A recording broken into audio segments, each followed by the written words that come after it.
Delighted to say that Philip Ingram MBE, former senior military intelligence officer, is still with us in the studio. Good morning to you. Good morning. Now, before we get on to Afghanistan, you are actually of the view, you just said to me in the break, that actually you think the 16 to 17-year-olds voting is rather linked to the story involving the Afghanistan super injunction and the data leak.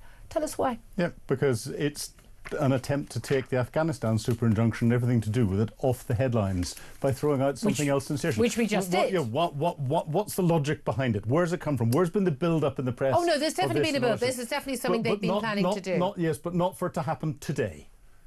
Here's the thing. I'm not sure this damages this government because this is a cock-up and a conspiracy by the last government. I think and everyone's blaming the Tories. There's a reason why Kemi Badenoch didn't bring up in P&Qs and the Prime Minister did.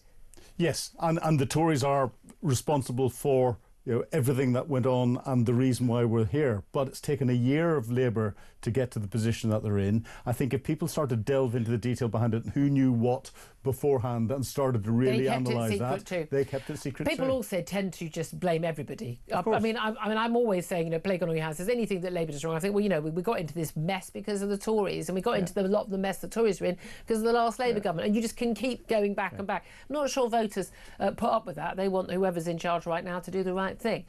Let's talk about the 16 to 17-year-olds then, because this has announced that next general election will allow 16 and 17-year-olds to vote for the first time, with apparently wide-ranging plans to modernise our democracy.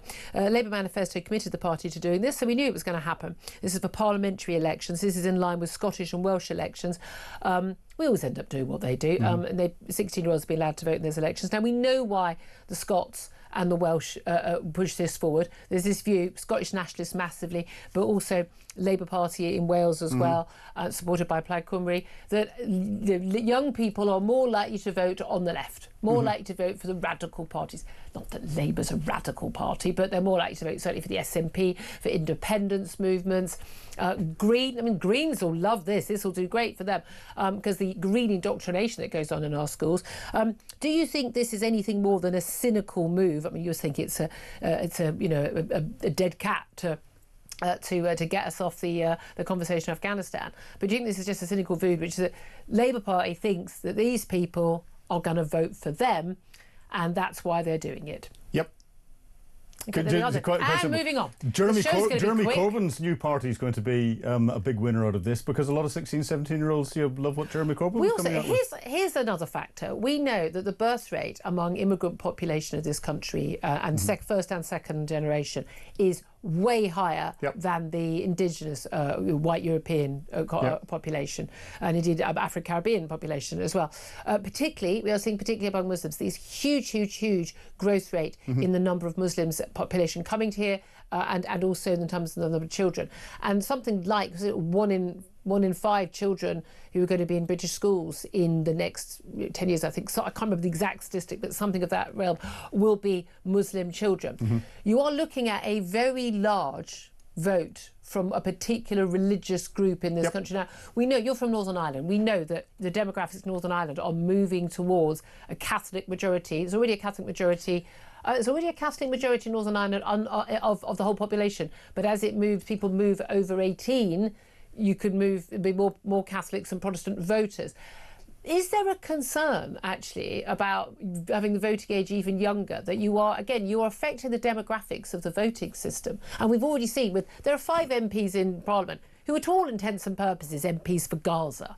They're not MPs for their local constituencies. They never talk about their local constituencies. It's all about Gaza and Israel. Well, if 16 and 17-year-olds want to vote in and talk to us, please make sure you've got a chaperone, because you're children, and we have to make sure that we don't manipulate you and abuse you, because 16 and 17-year-olds can be manipulated. Northern Ireland, it isn't Catholic Protestant. There's a lot of Catholics vote for unionist parties. There's some Protestants vote for nationalist parties. It's always been like that. It's just misreported continuously. But 16 and 17-year-olds tend to vote for more radical parties on the left wing and on the right wing. The majority are more left than right. Well, except we have seen across Europe that actually support for some of these, supposed to told far right, but actually just right wing parties, and not anti, and again, not anti-migrant, anti-non-controlled mass immigration, which is the general viewpoint. But actually, we've seen massive support in the under 30s. And we've seen the growth of reforms appeal in teenagers and in people in their 20s. This may come back to bite Keir Starmer in his ample backside. Well, it will, and our Parliament is unique in that under certain circumstances it allows non-British citizens, people who don't have a British passport, to be elected, to stand for and be elected as MPs.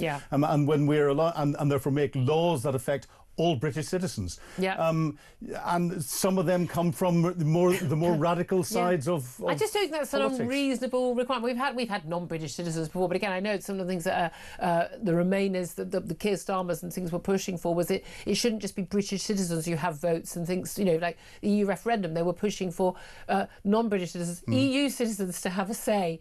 It's like, on whether we should say if I went and lived in Germany, I don't think I should have a say. OK, European elections you're allowed to take part, but that's a different matter.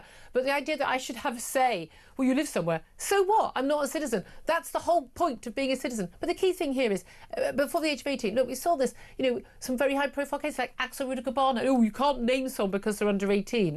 They can't get a whole life term if they're convicted of the most heinous crimes, killing children because they're under 18. You can't buy a pint. You can't go and buy a glass of Prosecco in a pub legally, or a bottle of wine in an off licence if you're under 18. You can't buy legally a vape.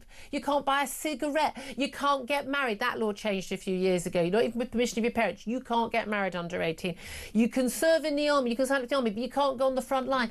But you can have a say in how our country's run. I think that is insane. It's completely insane. You're either an adult, you're not. The key thing is to have a point where you are an adult and a point where you're not. So maybe they change the definition what an adult is. So then whenever you get cases where that grey area where you've got a mature adult having a relationship with a child between 16 and 18, and people label them as paedophiles, maybe but things are going to change. They're changing that. But again, at 17 you can drive because there are a lot of people who will need to have a car, and at 16, you're allowed legally to have sex and things like that. But I mean, there are reasons why you can't buy glue, you can't buy a pint, you can't. You get dealt with in a juvenile court because your brain is juvenile. Because you're a kid. Because you're kids, well, you're not allowed to vote. I mean, one thing they also announced, they are going to be making changes to the voter ID rules, which is interesting, of course, because the Labour Party, you have to show ID to get into Labour Party conference. you have to show ID to get into any meeting of the Labour Party, but they don't think you should have to show ID to get to vote at an election. Yeah. I mean, you have to show ID just to pick up a package from Amazon, for goodness sake. Of course. Maybe we need national ID. No. But there are loads of ID cards that are freely available that can be used by people who are over age, or people who, if you've got your passport, your other ID, but actually very few for younger people, and they're going to extend it to bank cards, which I think, given the amount of ID you have to show to get a bank account, I think is very reasonable. We need to make it easier. I'm in favour of compulsory voting. I would worry more about getting 18 to 24-year-olds who barely vote at all out voting rather than anything else. And I will never, ever, ever, ever, ever change my mind. And I've got a very bright 18-year-old, and she was a very bright 16 and 17-year-old, and she probably knows more about politics, with the poor thing having to sit at the dinner table with me every night, than most adults. But I still don't think she should have had the vote until she was 18. And I don't know how she would vote. That's her business. I genuinely don't know how she would vote. But she shouldn't have had the vote until she was 18. End of discussion. I'd love to hear your thoughts. If you disagree with me, I'd love to hear from you. 0344 499 1000. And I know a lot of young people do disagree with me, because about 10 years ago, I wrote a piece for The Telegraph. I always forgot to mention this. About 10 years ago, I wrote this piece for The Telegraph about when this had come up, the Scottish moved to this, and saying that I didn't think that, for the same reasons I've just said, shouldn't be allowed to vote. And suddenly, out of the blue, a few months later, I'm getting so much abuse on social media, more than I normally get. And it was all about, and it was in very much lots of Scottish dialect, and it was quite difficult to even understand some of it. I couldn't work out what was going on until someone, and I'm talking about thousands of messages, thousands of angry, abusive messages from apparently quite young people. I discovered that one of the Scottish higher exams had used my article in the Telegraph as the subject, as in like, this is a piece of argument. I don't know what the exam was. Discuss, disagree, explain why the writer is right or wrong, and I've literally got half of the 16 and 17-year-olds in Scotland absolutely hating my guts about arguing about why I thought they were too young and too thick to be allowed to vote. I mean, that said, the amount of abuse that was misspelled, I'm thinking I was definitely right. But yeah, I did get an apology from the exam board. I said, you could have warned me. Oh, that's funny. But anyway, that's what happened to me. Let's talk about Afghanistan. Because I wonder what the 16 and 17-year-olds would make of this. I mean, again, a lot of them probably wouldn't even remember. They're probably still watching Blue Peter, if it's still on, when we had the Afghan, the Kabul airlift just a few years ago. This data leak, we talked so much about this the last couple of days, but the super injunction, stop it. Now we know about compensation. 2 Commons committees are going to investigate, including the Defence Select Committee, but also what happened, what went wrong, data leak and super injunction, but also in terms of the amount of money. We're told £7 billion. That's a number that's bandied around repeatedly in the court case, which we weren't allowed to know were even happening, saying it would cost $7 billion. We're now told it will be $1 billion. Plus another billion, well, less than $1 billion, plus another $1 billion for compensation. But we've got the Public Accounts Committee wanting to look into this because it's your and my money. But we've got people who their names have been exposed. They're coming to this country. They've been brought to this country. They're now dealing with lawyers, Barings Law and Lee Day. Lee Day certainly have a lot of form on these sort of cases, suing the country. They're suing the MOD, but we're going to be the ones who foot the bill for compensation after they have been rescued from the hellhole that is Taliban-run Afghanistan. I'm sure it was pretty rubbish even before the Taliban came back into charge. And now they're going to sue us, and undoubtedly, knowing our courts will win, and we'll be paying out £1 billion of British taxpayers' money to fund people for the compensation for the fact that we're now paying for them to be here. Their kids going to school here, getting healthcare here. No doubt we're paying for their housing. These people have come over sort of destitute, nothing. Probably many of them not even speaking English. These weren't necessarily all translators. And now we're paying for them double over. This is untenable, isn't it? It's a farce, a complete farce from beginning to end. Leaks happen, an accident release the data, the individual should be held responsible. We don't know whether that's happened. It's right and proper that you have a period of time where you look to see what the implications are, but you then put the actions that you're legally supposed to under GDPR in informing the key individuals and the key authorities and all the rest of it. One of the key authorities here would have been the Intelligence and Security Committee of the House of Commons. And they weren't told. And at one point, the judge in these court proceedings that were kept completely secret did actually say, "Why are we not informing it?" And they were told, well, they can't be seeing something this top secret, despite the fact they see things that top secret all the time. Yeah, and it wouldn't have been top secret. And then you get the magic of an injunction application suddenly turning into a super injunction, even though that's not what the Ministry of Defence wanted, according to Ben Wallace, the then Secretary of State for Defence. And then it's kept secret for a number of years with people coming across and in tens of thousands. But there wasn't tens of thousands working for the British military in Afghanistan. Yeah. So we have to question what the logic is behind that. That's the issue, is about the vetting. A lot of these people were people who just basically applied, and and the reason why this MOD official, well, it was Royal Marine, we now know, was sending out, there was this database. They were basically saying, we're going to need this vetted. Who are these people? Because a lot of these people would have had no right to come here. Well, some 70,000 of them haven't been brought here. Yeah. And they're still alive, as far as we're aware. But we're told even some of them could sue. But even though the Taliban said that they've had this list since 2022 when it was first leaked, of course they would have, and they'd have known a lot of these names anyway, the ones that were legit. But even the British government didn't find out about it, we're told. Again, we don't, no reason to believe a word they say until 2023. But then again, we don't know how many are still alive and how many have been killed, because there's nobody recording that data.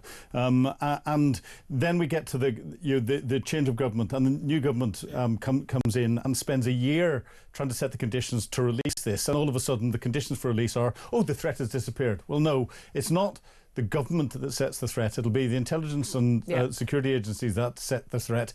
And knowing the way the Taliban work and all the rest of it, there is no way the threat just stops after 4 years. They think in generations, and they will hold grudges for generations. So the threat hasn't gone. So we were lied to by the last government. We're being lied to by this government as they try to bring it out and use it as political point scoring. There's so much more to this that hasn't come out, and that's why I'm cynical and say they've talked about 16, 17-year-olds' votes today to try and take it off the headlines. There you are then. What do you think? I'd love to hear your thoughts. 0344 499 1000 is the number to call on that. Can we also talk about the small matter of unemployment? It's gone up. It announced this morning up to 4.7%. It crept up by 0.1 percentage point. Last month it crept up by 0.1 percentage point. It's going in the wrong direction. Inflation also going in the wrong direction, up from 3.4% to 3.7% in the latest figures yesterday. We're told that we could be on the brink of stagflation. So you have a stagnating economy, but you still get inflation. And you're supposed, those things are supposed to be mutually exclusive, but they definitely are not. And the thing is, we've got, Labour, we have this absurd Mansion House speech from the Rachel, what is her? Reeves. She's so grey and nothing. Boring. Literally forgot her last name. She's the Chancellor of the Exchequer. That tells you something, doesn't it? I just try and forget her. Rachel Reeves. I was thinking from accounts, but what is her surname? So Rachel from accounts. She does a Mansion House speech. This is supposed to be important stuff. Okay, the Afghan story took over the headlines, but basically no one really cares what she talks about. She was talking about the red tape, stamping on the foot of putting basically dampening down businesses' ability to do the job. This is a few months after she has put a tax on jobs, literally a tax on hiring people, and they're putting in the red tape of these absurd employment rights that they're bringing in from day one. Basically, you're going to be unsackable, and you're going to have a right to have a day off if you stub your toe, to all intents and purposes, or if your great aunt stubs her toe and you're a bit upset about it. And I mean, genuinely these employment rights are insane, unworkable. You'd be mad to hire anybody, frankly, if you're an employer at this point. And this is where we've got fewer jobs available. We've got even wage increases are now started going down, which tells you it's a weaker jobs market. We're supposed to be getting growth because that's how we're going to pay for everything. Spending isn't going to be cut back. It's going to be more on defence, more on welfare, more on the NHS, more on everything else. I mean, the numbers simply don't add up. No, they don't add up, and the logic doesn't add up.